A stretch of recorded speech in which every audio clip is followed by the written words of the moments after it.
Kita masuk ke bab mujahadatun nafs. Apa arti mujahadah? Mujahadah dari kata jahada, yujahidu, mujahadatan, fa'ala, yufa'ilu, mufa'ala. Artinya apa? Bazlul juhud fi mukhalafatin nafs. Mengerahkan tenaga semaksimal mungkin untuk melawan kehendak-kehendak buruk dari dalam jiwa. Jam segini enaknya tidur atau ngaji menurut badan nih, tapi batin bapak maunya ngaji.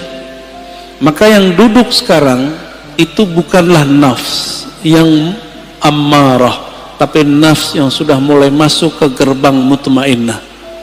Baru gerbang pak, jangan senang dulu. Ya, an-nafs ini jiwa kita, sebagaimana sudah masyhur disebutkan dalam Al-Quran. Ada yang disebut innan nafsa, sesungguhnya jiwa. Ada yang apa? Ammarah, bukan amarah. Ammarah. Ammarah bahasa Arab artinya yukthirul amra, banyak nyuruh-nyuruh kepada apa?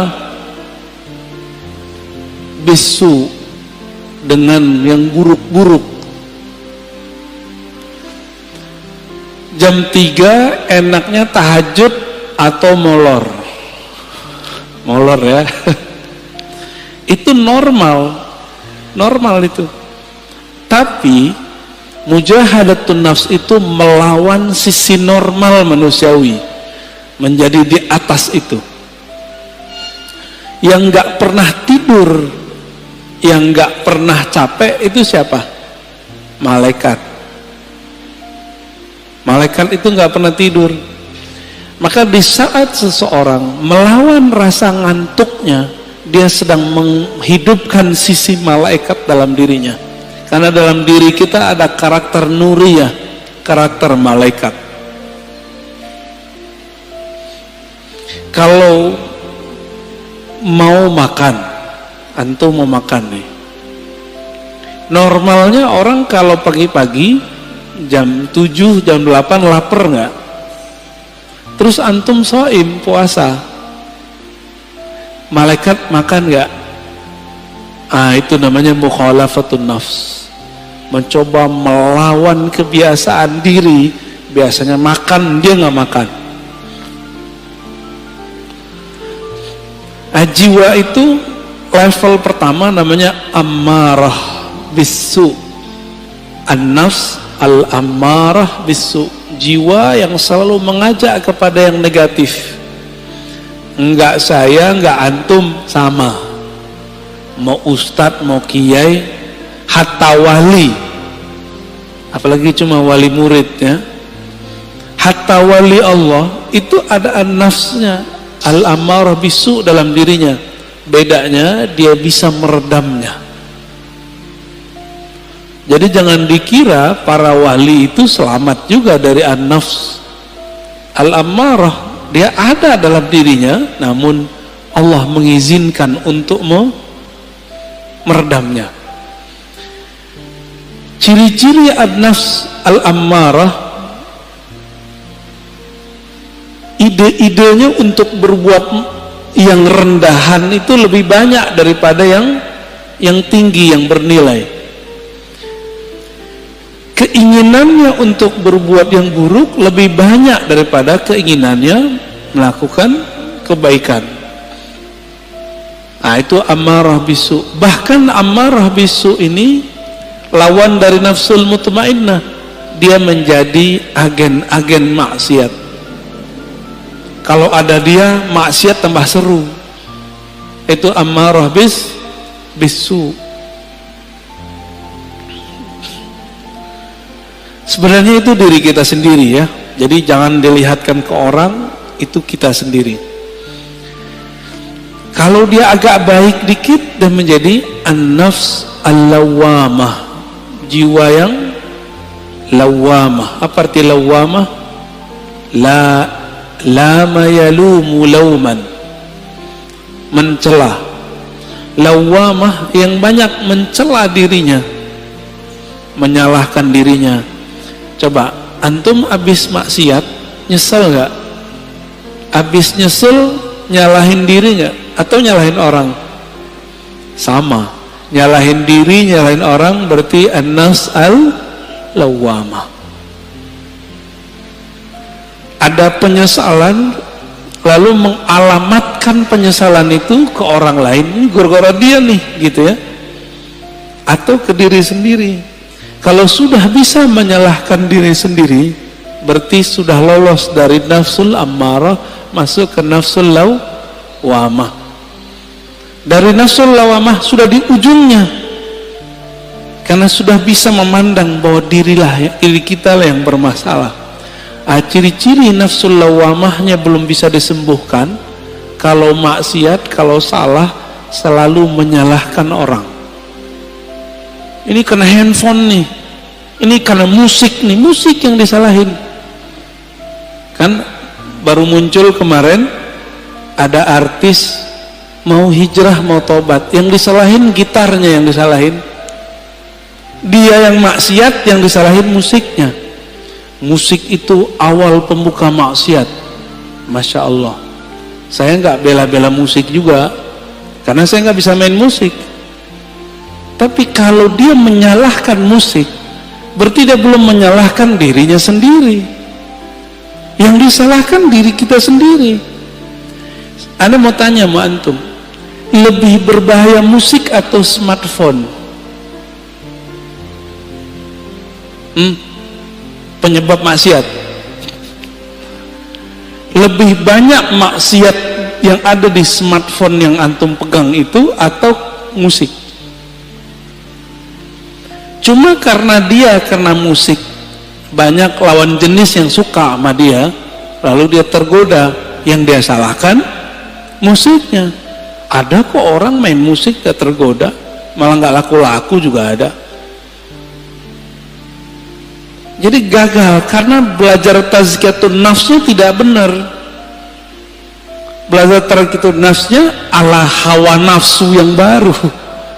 Jadi belajar tasawufnya tidak dengan cara ulama ahli tasawuf, tapi dengan cara ulama yang mengharamkan tasawuf.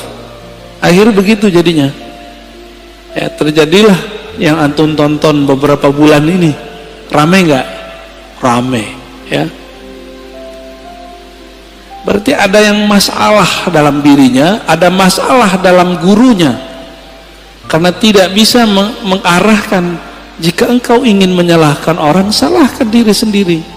Kita kalau maksiat nggak usah salahkan orang, kita yang masalah. Baik. Nafs berikut apa?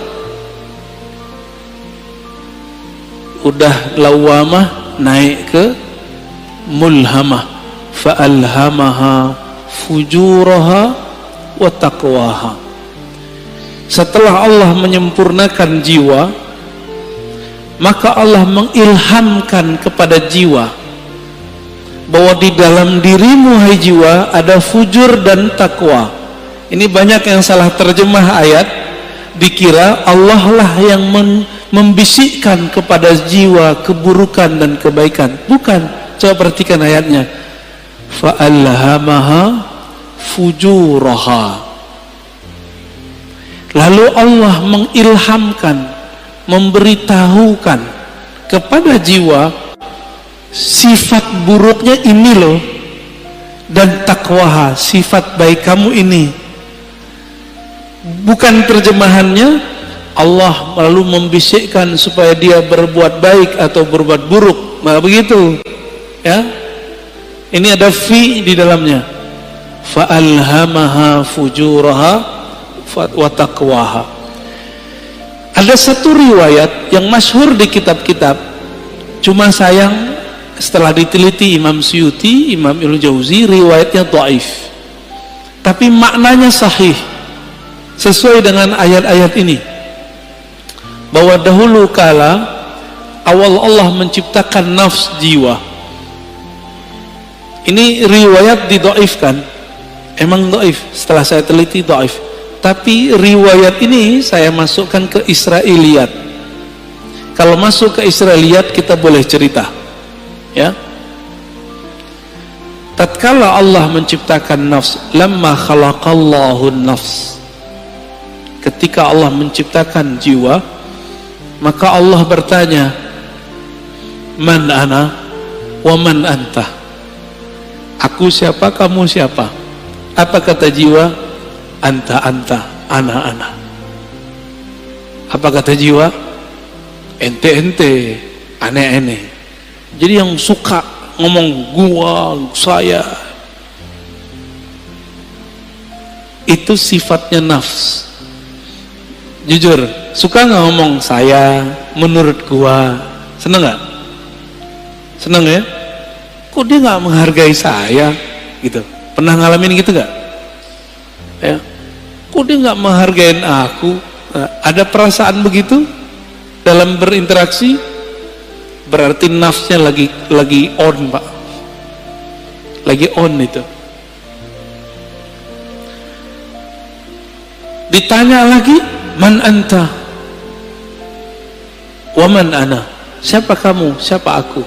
Sama jawabannya, aku, engkau. Makanya sifat egois itu sifatnya nafs, bawaan nafs. Jadi nafs ini itu dulu pernah Allah Subhanahu wa taala celupkan kepada bi'ruz zulumat, ke dalam kegelapan syahwat. Masing-masing kita punya, Pak. Walaupun soleh-soleh ini kayaknya, berjenggot, berkopiah, bergamis, bersarung, nafsu kita sama-sama jeleknya. Mau saya, mau antum sama. Ya, jadi nggak usah putus asa ya, biasa aja. Siapa tahu antum lebih mulia dari aneh, gitu dalam nafs. Tapi kalau udah merasa mulia, berarti nafsnya udah rusak. Nafsu udah rusak. Baik. Lalu Allah buatlah nafs itu lapar. Dibuat lapar itu nafs. Sekian ribu tahun dia lapar. Lalu Allah bertanya lagi, ayatuhan nafs, man ana wa man anta, saya siapa, engkau siapa? Kata Allah. Barulah nafs itu merasa butuh. Apa kata nafs? Ya Rabb, anta Rabbi, engkau adalah Rabbku, Tuhanku, sedangkan aku adalah hambamu. Inilah asal muasal daripada tazkiyatun nafs, mujahadatun nafs. Jadi nafs ini hanya bisa dikekang dengan satu hal, lapar. Gak bisa lebih, gak bisa kurang, gak bisa lebih dari itu, gak bisa kurang juga dari itu. Dibikin lapar dia. Jadi kalau antum merasa bahwa kok susah ngelola diri ini, puasa. Jangan hanya puasa fisik, mulai puasa yang sifatnya lebih detail. Pernahkah kita puasa gadget? Pernahkah kita puasa ngomong yang buruk-buruk? Jangan puasa ngomong gak ngomong sama sekali. Puasa tidak ngomongin orang, bisa gak? Pernahkah kita puasa tidak memikirkan dunia? Syekh Abdullah Faiz Ad-Dagestani An-Naqsyabandi itu kalau beliau terpikir dunia, beliau tobat mandi wajib, mandi tobat. Ada orang begitu, Pak. Kalau kita baru bangun tidur ingat dunia nggak? Nyari handphone, bener. Antum bangun tidur gak nyebut nama Allah, Allah cemburu. Untung masih dikasih nyawa bangun subuh. Alhamdulillahirabbil alamin. Baik. Itu an-nafs al-mulhamah. Allah ngasih tahu kepada jiwa, di dalamnya ada fujur, kekejian, kehinaan, syahwat yang meledak-meledak, dan juga ada taqwaha, ada nilai baiknya. Maka sampai nanti, sampai kita mati, ini gak akan selesai. Walaupun sudah naik jadi nafsu mutmainnah. Maka jangan pernah merasa aman dari diri kita. Saya gak pernah merasa diri saya aman. Apalagi udah sok-sok suci, doain orang lupa doain diri sendiri. Aku doakan kalian husnul khotimah, dia lupa sama dirinya sendiri. Baru tobat dari musik, udah sok menggurui orang lain. Dia belum tobat daripada egonya. Baru hijrah beberapa bulan, udah berani menggurui orang lain, lupa menggurui dirinya. Lalu melihat orang lain yang melakukan hal masa lalu dia dengan pandangan hina. Kita agak sedih dengan orang-orang begini, ya. Sedih dengan diri kita sendiri. Kok kita mau juga nonton orang begitu? Ya. Baik. Inilah gerbang mulhamah. Jika dia sudah mengenal sisi buruknya dan juga mengenal sisi baiknya. Kira-kira kalau orang berakal ngikutin yang mana? Karena dia sudah tahu di dalam dirinya ada sisi buruk, dia tidak menyesali putus asa kalau terjebak pada maksiat. Emang dari sononya udah begitu. Fa'alhamaha fujuraha wa taqwaha. Memang karakternya nafs ini begitu. Dia mengikuti yang rendah-rendah, fujur. Ada yang halal, maunya yang haram. Emang begitu kita. Maka Bapak Saudara makan Allah, kalau kita sudah tahu, coba lihat filosofinya. Kenapa Allah tidak pertama kali mengatakan fa'alhamaha taqwaha wa fujuraha? Tapi yang dimulai apa? Fujur dulu baru taqwa. Walaupun secara bahasa Arab wow itu artinya setara, tapi secara makna apa kata Imam Syafi'i? Ibda bima bada'ahu Allah. Imam Syafi'i itu kalau ketemu ayat susunan, maka beliau mengatakan mulailah memperhatikan dari mana Allah memulai. Itulah rahasianya, bahwa orang itu pasti muncul dulu fujurnya, kekejiannya. Jangan-jangan saya lebih keji daripada antum, kan nggak tahu juga. Jangan-jangan yang berbicara ini lebih hina daripada yang mendengarkan. Tapi jangan putus asa.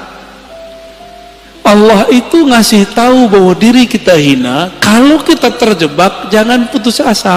Kita punya sisi yang takwa, disebut tobat, gitu.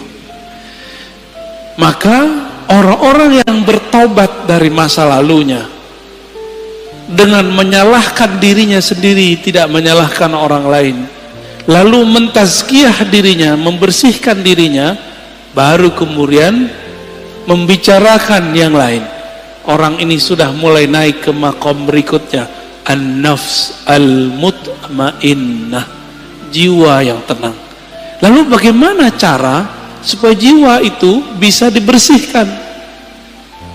Maka kita katakan mujahadah itu nama sekolahnya, kurikulumnya namanya tazkiyatun nafs. Bisa bedain. Tasawuf itu nama kampungnya. Jadi tidak ada namanya tazkiyatun nafs kalau tidak bertasawuf. Nggak akan ada, Pak. Oh, ini sudah ada sebelum tasawuf. Iya, tapi itu spiritnya tasawuf. Tazkiyatun nafs itulah yang disebut dengan taubah. Tazkiyatun nafs itu disebut dengan taubat. Dimulai dengan tazkiyah nafs itu dengan cara puasa, taubat, ya, taubat dari dosa. Jadi kalau kita turunkan tasawuf, mujahadatun nafs, apalagi tazkiyatun nafs, begitu modelnya. Jadi kalau ada orang mengajak kajian tazkiyatun nafs tapi tidak memulai dengan tasawuf, gimana kurikulumnya? Pasti ada halalnya, pasti ada kelemahan-kelemahannya.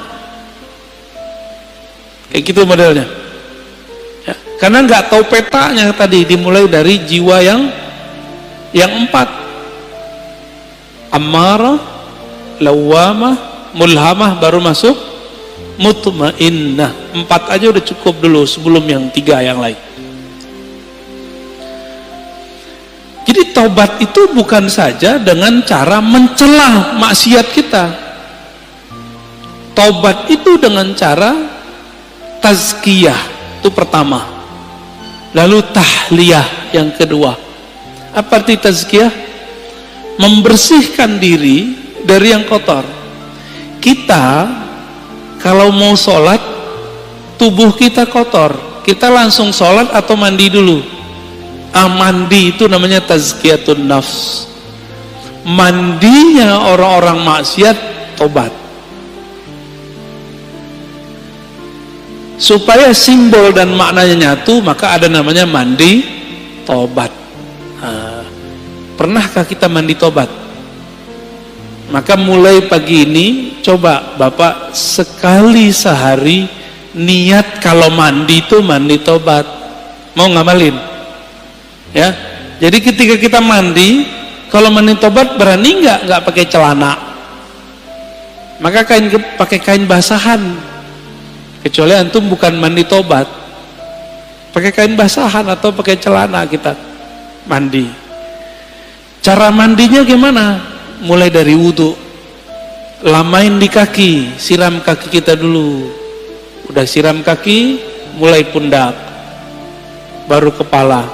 Niatkan, ya Rob, ampuni dosaku, jadikan dosaku hanyut seperti hanyutnya daki-daki di badanku dengan air ini. Dalam hati kita ngomong. Itu cara mandi tobat. Dulu mandi tobatnya cuma diajarkan di surau-surau, zawiyah-zawiyah. Ini sekarang kita bagiin aja lah, ya. Lama amat antum mau jadi orang bener. Kita juga lama menjadi orang bener. Dulu harus ngaji dulu. Nah, sama-sama belajar bener kita, ya. Mau ngamalin ya? Sama-sama kita amalkan mandi tobat. Bid'ah itu Ustaz, ya makan aja tuh bid'ahin. Ini udah diamalkan banyak ulama. Dari mana dalil mandi tobat? Teman-teman, orang masuk Islam mandi nggak? Dianjurkan mandi nggak? Bener. Maka ada mandi dari kafir masuk Islam. Dari situ ulama kita ngambil, kita sudah Islam, melakukan maksiat, udah tahu lebih gede nggak dosanya? Lebih gede dosanya, maka secara batin lebih kufur. Masuk lagi ke ranah iman, kita mandi lagi. Dari situ dalilnya, ya. Jadi mandi tobat bukanlah bid'ah. Mandi tobat adalah sesuatu yang lebih sunnah daripada mandinya orang kafir masuk Islam. Orang kafir masuk Islam wajar, dia tadinya kafir, sekarang masuk Islam. Kita ini sudah Islam, tapi melakukan kerjaan orang-orang kafir. Lebih kufur nggak? Lebih wajib nggak kira-kira mandi tobatnya? Menurut saya itu lebih wajib, ya. Coba mandi tobat. Ini amalan para wali Allah. Para wali Allah itu, teman-teman, sahabat-sahabat karena Allah, amalan intinya itu tobat. Tobat itu adalah praktek tazkiyatun nafs. Ini ada orang ngaji tazkiyatun nafs tapi nyalahin ini, nyalahin itu nggak benar tazkiyatun nafsnya. Kalau mau jadi diri kita benar, orang lain benar, mulai dari tobat. Tobat itu isinya apa? Muhasabatun nafs wa nadmuha. Menghitung-hitung kesalahan diri lalu menyesalinya. Maka Nabi berkata, an-nadamu taubah. Hadis sahih. Yang disebut taubat itu kamu menyesali. Bagaimana mungkin menyesalinya kalau tidak pernah menghitung kesalahan diri sendiri?